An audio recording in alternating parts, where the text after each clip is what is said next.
Hello అండి, welcome back to my channel. మీరు చూస్తుంది హసీనా భాషా వ్లాగ్స్ 96. ఇప్పుడైతే 1000 సబ్స్క్రైబర్ అయ్యారు. 1000 subscriber very very thank you so much. నన్ను సబ్స్క్రైబ్ చేసుకున్నందుకు, నా వీడియోస్ లైక్ చేసినందుకు. ఇంకా ఇలాగే సబ్స్క్రైబ్ చేసుకోవాలి, లైక్ చేయాలి, ఓకేనా. ఇప్పుడైతే పలావ్ చేస్తున్నా నేను. బిర్యానీ కాదు, పలావ్. కర్రీస్ అయితే మా అమ్మ మొత్తం రెడీ చేసి పెట్టేసింది. ఇవాళ అయితే మేము సద్ది పండగకు ఒక చోటకి వెళ్తున్నాం, అందుకనేసి అంతా ప్రిపేర్ చేసుకుంటున్నాం వంటలు. ఇంకా టిఫిన్ అయితే చేసేసాము, ఇంకా వంట దగ్గరికి అయితే వచ్చాము. ఇప్పుడు టైం అయితే 9 దాటింది. కర్రీస్ అన్నీ మా అమ్మ చేసింది, పలావ్ ఒక్కటి నేను చేస్తున్నా. అందుకనేసి ఇంకా పొయ్యి అయితే పెట్టాము, చిన్న పొయ్యి. గ్యాస్ మీద చేయలే, చిన్న గ్యాస్ మీద పెట్టాము పక్కన. ఇప్పుడైతే ఫస్ట్ ఒక ప్యాన్ తీసుకొని దాంట్లో అయితే ఆయిల్ వేసి పెట్టాలి. ఆయిల్ కాగాక లవంగా చెక్క వేయాలి. అది కొద్దిగా ఫ్రై అయ్యాక ఉల్లిపాయలు పొడవుగా కట్ చేసుకున్న ఉల్లిపాయలు అయితే వేయాలి. అవి కొద్దిగా బ్రౌన్ కలర్ రావాలి. అవి రావటానికి కొద్దిగా సాల్ట్ వేసుకుంటే తొందరగా వస్తాయి. అది అయిపోయింగా ఏమంటే అల్లం వెల్లుల్లి పేస్ట్ వేయాలి. ఉల్లిపాయలు ఫ్రై అయ్యాక అల్లం వెల్లుల్లి పేస్ట్ ఫ్రై అయ్యాక కొత్తిమీర, పుదీనా, పచ్చిమిర్చి, టమాటా ఇవన్నీ కట్ చేసి పెట్టుకోవాలి. శుభ్రంగా కడిగి అవన్నీ వేసాను ఆయిల్లో. అల్లం వెల్లుల్లి పేస్ట్ ఫ్రై అయ్యాక ఈ కొత్తిమీర, పుదీనా, పచ్చిమిర్చి వేసేసాను. అవి అయితే ఫ్రై అవుతున్నాయి. కొబ్బరి అయితే పొడి చేసి పెట్టాము. బిర్యానీ ఆకు కూడా వేసాను ఇప్పుడే. ఇవైతే ఫ్రై అవుతున్నాయి, చూడండి ఎర్రగా అయింది. ఇందులోకి అయితే బియ్యం అయితే ఫస్టే కడిగి పెట్టాము. ఒక 2 కేజీలు బియ్యం కడిగి నీళ్ళేసి, బాస్మతి రైస్. మేమైతే ఒకదానికి 2 వేసేస్తాం బియ్యము. ఇంకా పొల్లులుగా తినలేము, మెత్తగా ఉంటేనే పలావ్ బాగుంటుంది అనేసి. కొబ్బరి ఒక్కటి వేస్తున్నా, టమాటా వేయలేదు, ఆపాను. కొబ్బరి కొద్దిగా ఫ్రై అయ్యాక టమాటా అయితే వేయాలి. ఇంకా మా అమ్మ అయితే టమాటా లాస్ట్లో వెద్దులే, ఫస్ట్ కొబ్బరి వేసి ఫ్రై చేయనింది. ఇంకా అందుకనేసి కొబ్బరి అయితే ఫ్రై చేస్తున్నా. అది పేస్ట్ కూడా చేసుకోవచ్చు, పొడైనా వేసుకోవచ్చు. మేమైతే పొడిలాగా పట్టాము, చాలా ఎక్కువ పేస్టే వేస్తాము ఎప్పుడైనా కానీ. ఇంకా అంతలో ఆయిల్ తక్కువ పడిందంటే ఇంకా ఆయిల్ మళ్ళీ తెచ్చి కొద్దిగా అయితే వేసాను. నేను చెప్పడం మర్చిపోయా, దీంట్లో శనగ నూనె వేసాము, ఎక్కువ శనగ నూనె, నెయ్యి.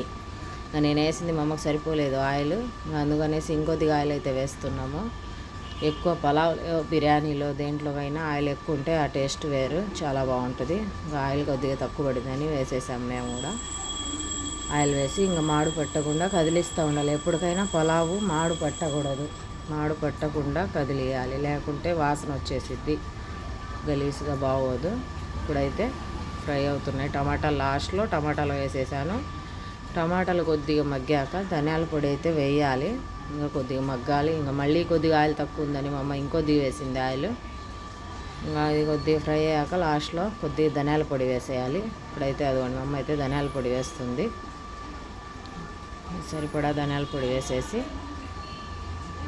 ఇంకా వాటర్ అయితే కొలిచి పెట్టుకున్నా ఫస్టే. ఒకదానికి 2 నీళ్ళు. బాస్మతి బియ్యమైనా ఏ బియ్యమైనా వాటర్ కొద్దిగా ఎక్కువ వేస్తాం మేము, అందుకనేసి ఒకదానికి 2 అయితే కొలిచి పెట్టుకున్నాం వాటర్. ఇది మసాలా అయితే బాగా అయిపోయింది. నెయ్యి వేస్తున్నాం మళ్ళీ కొద్దిగా, సరిపోలేదని. ఫ్రై అయితే అయిపోయింది. ఇప్పుడు వాటర్ కొలిచి పెట్టుకున్న వాటర్ అయితే ఇదిగోండి, ఈ డబ్బాతో 2 వేసాము బియ్యము, అందుకనేసి 4 వాటర్ వేయాలి. ఇంకా డబ్బాకి అయితే నీళ్ళు వేసి పెట్టాము. ఒక వాటర్ వేసేయాలి. ఒక వాటర్ అయితే ఇప్పుడు వేసేస్తున్నది, చూడండి బాగా ఎర్రగా అయిపోయింది మసాలా. మాడు పట్టకుండా కదిలించాం కాబట్టి చాలా బాగుంది చూడటానికి మసాలా. ఎప్పుడైతే కొలుచుకొని వాటర్ అయితే వేసేసాను, 4 వేసేసి ఉప్పు సరిపడా ఉప్పు వేసేసి నిమ్మకాయ రసం వేసేసి మూత అయితే పెట్టేయాలి. వేడి అయిపోద్ది. ఎసరు వచ్చాక బియ్యం అయితే వేయాలి. ఇంకా ఎసరు అయితే వచ్చేసింది, బియ్యం కూడా వేసేసాను చూడండి. బియ్యం వేసాక అన్నం ఉడికిద్ది. ఇంకా బాగా ఉడికాక సన్న మంట మీద 5 నిమిషాలు అయితే పెట్టాలి. ఒక పెన్నం అయితే పెట్టి, గ్యాస్ మీద వండినప్పుడు పలావ్ ఎప్పుడైనా పెన్నం పెట్టాలి కింద. మనకు పనికిరాని పెన్నాలు పక్కన వేసేసి ఉంటాం కదా, దోశలు రానివి, అదైతే పెన్నం పెట్టేయాలి. పెన్నం పెట్టేసి సన్న మంట మీద గిన్నె అయితే పెట్టేయాలి. ఇంకా అప్పుడైతే పలావ్ రెడీ అవుతుంది, మాడు పట్టకుండా. ఇదిగోండి పలావ్ అయితే రెడీ అయిపోయింది. ఈ కర్రీస్ అన్నీ చేసుకున్నాం మేము. Chicken curry, chicken fry, mutton curry, gongura అయితే రెడీ అయిపోయింది. ఇప్పుడు అన్నం కూడా రెడీ అయింది. అన్నం అయితే టిఫిన్కి తీస్తున్నాం. మేము ఒక చోటకి వెళ్తున్నాము, సద్ది పండగకి అని చెప్పాను కదా. ఎక్కడికి అనుకుంటున్నారా? బీచ్కి వెళ్తున్నాం, చీరాల బీచ్. చీరాల బీచ్కి వెళ్ళాము చాలాసార్లు. ఈసారి అయితే చీరాల దగ్గర రామాపురం అనే బీచ్కి వెళ్తున్నాం. రామాపురంలో ఉండే బీచ్కి, అక్కడ చాలా బాగుంటుందంట. అందుకనేసి ఈసారి అయితే అక్కడికి వెళ్ళాలని అన్నీ రెడీ చేసుకొని ప్యాక్ చేసుకొని అయితే బయలుదేరుతున్నాం మేము, పిల్లలు మేము అందరము. అక్కడికి వెళ్ళాక అక్కడ వీడియో తీసి మీకైతే పెడతాను.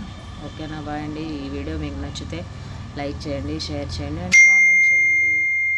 ఓకే, బాయ్ అండి.